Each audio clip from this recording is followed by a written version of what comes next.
জল এই সংসারের সমস্ত প্রধান তত্ত্বের মধ্যে একটি। এই জল যে কোনো জ্বালা দূর করে, আগুনকে নিভিয়ে দেওয়ার ক্ষমতা রাখে, অবিরল অবিচলভাবে প্রবাহিত হতে পারে, একে কেউ বাধা দিতে পারে না।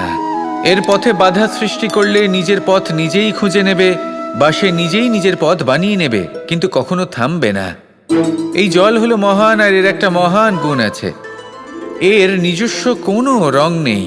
কিন্তু যখন মেঘ থেকে বৃষ্টিরূপে পৃথিবীতে ঝরে পড়ে, তখন সমস্ত সংসারকে রঙিন করে তোলে।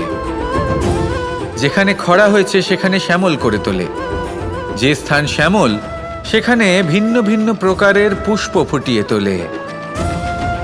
এই জল, এই জলের মতন আমাদের হতে হবে। ওর যেমন কোনো রং নেই, আমাদেরও যেন কোনো অহংকার না থাকে। শুধু কর্মের এই ধারাতে বইতে থাকুন, এই সংসারের মঙ্গল করতে থাকুন, শ্রেষ্ঠ কর্ম করতে থাকুন। এই সংসারকে এটা বলার কোনো প্রয়োজন নেই যে আপনি কে। আপনি যদি কর্ম করতে থাকেন, তাহলে এই সংসার নিজে থেকেই আপনার মূল্য জানতে পারবে, আর তখন এই মন প্রসন্ন হয়ে বলবে, রাধা রাধা। আমরা সবাই জীবনের সামনে এগোতে চাই, আর সামনে এগোতেও থাকি।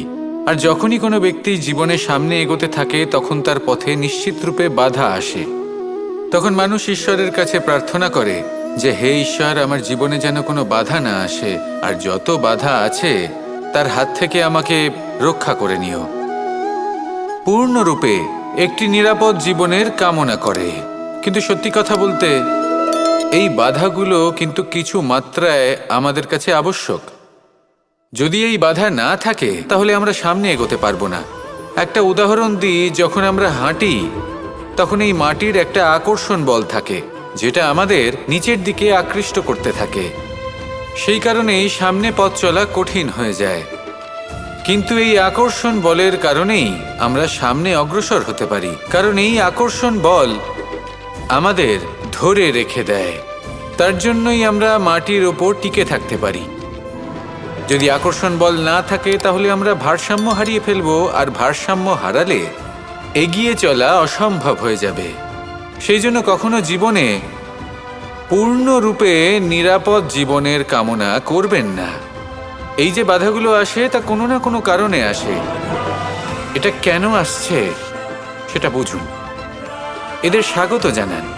এর থেকে যে শিক্ষা লাভ করবেন, সেটাই আপনাকে এগিয়ে নিয়ে যাবে। আসুন আর আমার সাথে ভালোবেসে বলুন, রাধা রাধা।